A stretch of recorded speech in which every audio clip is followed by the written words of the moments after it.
Hey, dating coach Matt Adams here, and today's question comes in from a woman in her 20s, and I'll just go ahead and read the question. I am an overweight woman in my late 20s who has consistently struggled with dating.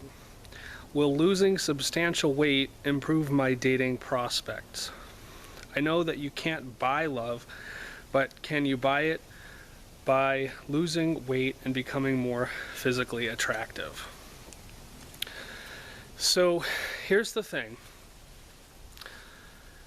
This isn't really a dating issue. This is a self-esteem issue.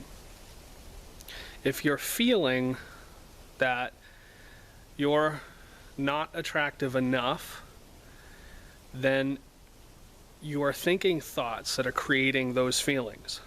Thoughts always create feelings. These thoughts can be ingrained in us from the time we're little. We can be raised with or be surrounded by judgmental people that have judgmental thoughts about us. And just as a matter of osmosis, we pick those thoughts up and they become who we are.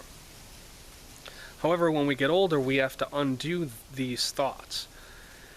And the way that we undo them is to start to explore them more and then reframe them.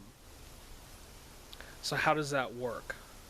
Well, first you want to write down all of the so-called self-esteem beliefs that you have about yourself. Do you feel good enough about yourself the way that you are? Do you love yourself the way that you are? If not, what are you thinking? This woman sounds like she's thinking that she's unattractive due to her weight. So if that's the thought, if the thought is I am unattractive due to my weight, well, what is the complete opposite of that? And this is how we start to reframe the thoughts. You think about the complete opposite. This is what happens when people think themselves into the box. And I know you've all heard the expression, think outside of the box. Well, how do you actually do that? You figure out what you're thinking, and then that's not effective, and then you think about what the complete opposite of that is. And usually this is very, very simple. I am unattractive because of my weight.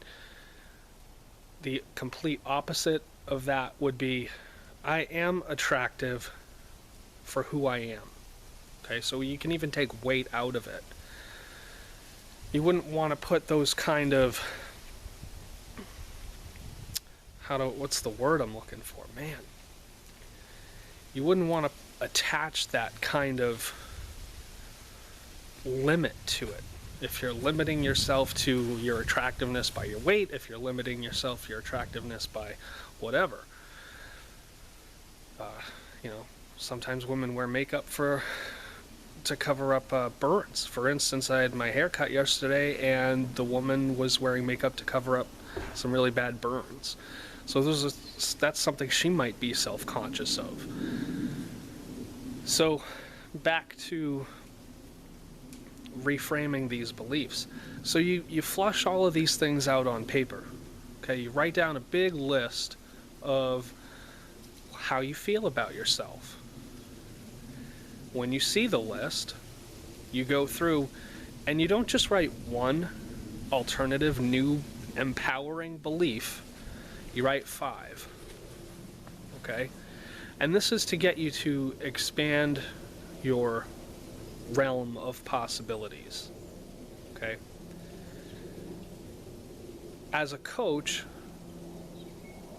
I always want to empower people with more than one choice. Not too many choices, because we know from scientific study that too many choices causes stress. For instance, I heard a plane going by. I heard a story the other day about a woman who put 2 toys down for her cat.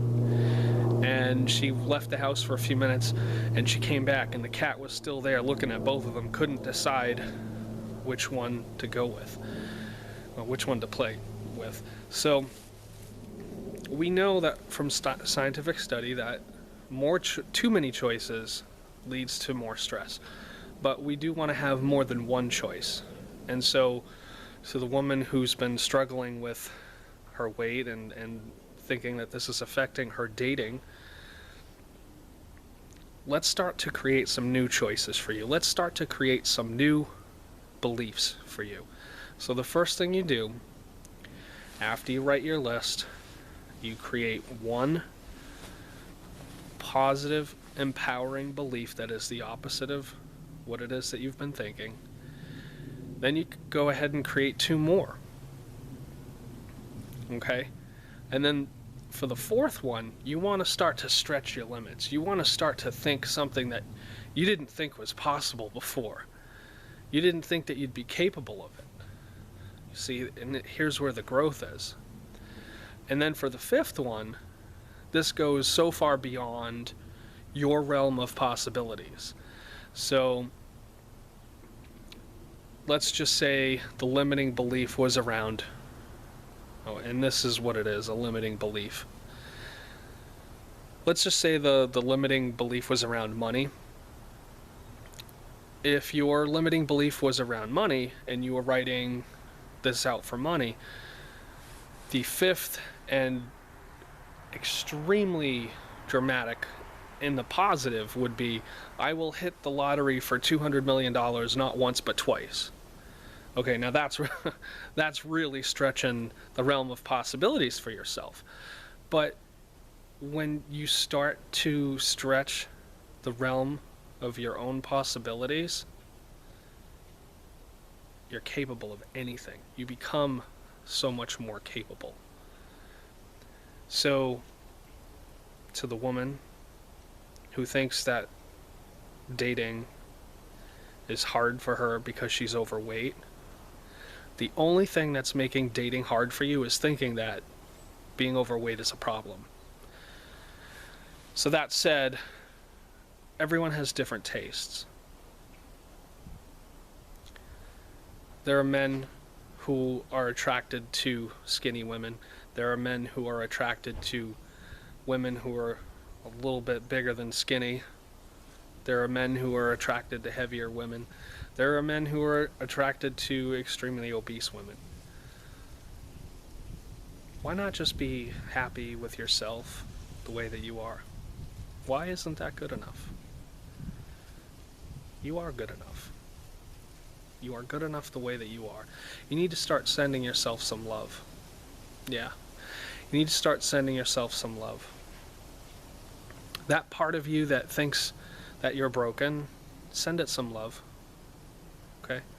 Before you go to sleep tonight and tomorrow night and the next night and the night after that, think about that part of you that feels not good enough and send it some love. Here's to creating more love in the world. Like the video if you found the content useful, and subscribe to the channel for more great videos. Put your questions for me in the comments and I will answer them in future videos. Thanks for watching. Bye-bye.